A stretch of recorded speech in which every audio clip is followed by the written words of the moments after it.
mayroong krisis ngayon sa liderato ng Senado ang nagaganap at ito ang pinag-uugatan ay ito pong si Senator Ping Lacson. At kasi lahat po ng kanyang mga kapwa-senador ay nagagalit ho ngayon at dito sa issue ng budget insertions. At ngayon nga ho, mga kababayan, di ba, sa isa nating episode sa ating vlog, ay inamin ni Senator J.B. Ejercito na muntik na ho siya na bumitaw, kumalas sa mayorya na pinamumunuan ni Senator Vicente Tito Soto at ito pong si Senator Ping Lacson. Dahil sa inis ho at parang ang pinalilitaw ho talagang napakasasama ho nila tungkol po rito sa budget insertion. Samantalang ito po ay bahagi ng proseso ng pagbabudget dito po sa ating bansa. At mismong ito pong si Senate President Tito Soto ay nagsabi sa media na kasama sa budget process itong budget insertions na tinatawag or budget amendments. Pero ngayon ho, ito pakinggan ho natin itong report na ito. Mismo nanggaling ho ito kay Senate President Tito Soto. Ito ho, panoorin ho natin itong report na ito. Amendments or insertions during budget deliberations in the Senate are part of the regular budget process. Senate President Tito Soto made this clarification. He was reacting to a statement made by Senate President Pro Tempore Panfilo Lacson. Lacson said almost all senators in the 19th Congress have inserted at least 100 billion pesos worth of items in the 2025 General Appropriations Act. Soto said that some of these amendments were for proposed funding for additional classrooms, farm-to-market roads, and bridges. These infrastructures, he said, will benefit people, especially those in the far-flung provinces. Some of these projects, he said, were never funded and were tagged for later release. Yan po, napanood nyo naman ho ang report at ang sabi budget insertions or amendments, parehas lang ho yun at ito po ay bahagi ng budget process. Kasi alam nyo ho, ang proseso ho dyan po maging sa Kamara at sa Senado, di ba? Magsasabit ho ng panukalang budget, ito hong Malacanang, tapos bubusisiin ho yan at titingnan ng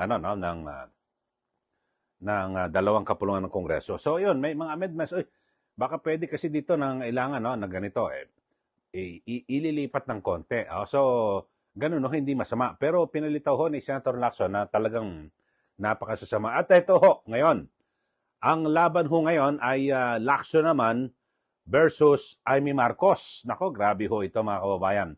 At sa katunayan, ito pong si Senator Amy Marcos ay umalis na po. Kasi yung 24 senators, meron po silang group chat. Diba kasi dun ho idinadaan lahat ng mga announcement, kung ano man, para sa lahat po ng senador, yung 24. Pero ito pong si Senator Amy, wala, lumayas ho siya sa group chat na yan. At ito ho, patignan nyo ho, yan 20th Congress, ayan nakalagay di ba? Nakalagay Amy, left. Umalis na po sa grupo. At nagkakaroon din po sa kanila ng World War at hindi po masagot ng matino ni Senator Lacson. Kasi sabi ho ni Senator Amy, nalilito raw po sila sa Senado at ang balita, di na raw magpapa-hearing yung Blue Ribbon. At kundi maglalabas na lang daw po ng report itong si Senator Lacson. Baka may pinag-usapan sa caucus ng mayorya. Pero ang sagot naman ho, agad na sagot ho ni Lacson ng pabalang, mag-attend siya ng Blue Ribbon Committee hearing para hindi siya nalilito at makinig siya sa session hall para hindi siya naguguluhan at magbasa siya sa announcement sa All Senators chat group para updated siya. So, pabalang ho yung mga sagot. So, gumagrabe ho mga kababayan yung krisis at hindi malayo na talagang magkakaroon na naman po ng rigodon o balasahan o pagbabago ng liderato diyan po sa Senado. At ito ho, panoorin niyo ho mga kababayan at yung interview kay Senator Amy Marcos sa kung saan ay sinasabi na talagang galit po sila dito ho kay Senator Ping Lacson nang sabihan niya na lahat daw po ng mga senador ay merong budget insertions.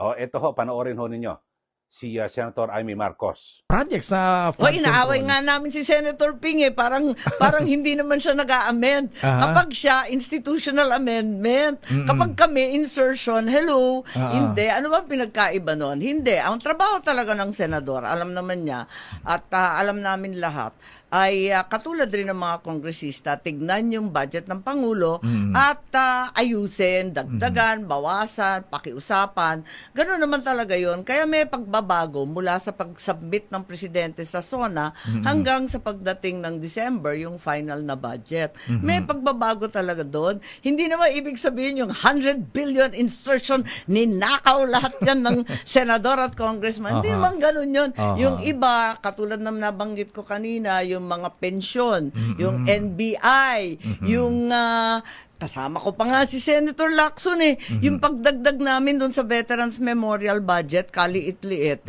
ang dami-daming nangangailangan na tumanda na at nagkasakit na mga sundalo. Yun nga, dinadagdagan talaga namin kasi kawawa naman. Tapos, hahanapan mo syempre ng pera yon sa ibang budget. So yun po, napanood nyo mga kababayan at talagang sabi, galit daw po sila lahat sa mga pinagsasabi nito pong si Senator Ping Lacson. At hindi, pag sinabi kasing budget insertion, parang napakasama na, ninakaw na at binulsa. Kaya ganyan din sentimiento ni Senator J.B. Ejercito. So suma total ho mga kababayan, kayo po ano inyong pananaw? Ano hula nyo ho rito? Magkakaroon ho ba ng pagbabago sa liderato ng Senado o hindi? Kasi ito nga si Atty. Rowena Guanzon float na itong si mukhang itong si Senate Minority Leader Alan Peter Cayetano ang mukhang susunod na Senate President. Hindi, yung mga post niya lang naman mga kababayan. At ang sinasabi niya itong si Alan Peter Cayetano, ito, babasahin ko lang ang sabi ni naging councilor ng Taguig, naging vice mayor, pinakamataas sa city council, tapos ay naging congressman ng Taguig, naging pinakamataas na leader ng House of Representatives, di ba, naging House Speaker, tapos naging senador, kasalukuyang senador, at magiging pinakamataas na leader ng Senado. Ano ibig sabihin niya? So, baka siya ang maging Senate President. So, abangan natin mga kababayan. Pero, sumatotal, talagang kumpirmado na meron nga pong krisis sa liderato ng Senado ngayon kasi hindi po sila nagkakasundo. Kadalasan sa mga nakaraang liderato, yung mayorya at ang oposisyon, wala hindi nagbabangayan ng ganyan. Talagang minsan nagkokontrahan talaga. Depende sa issue. Talagang matindi ang balitaktakan, debate. Pero ngayon iba ho. So, alam nyo konting kibot lang.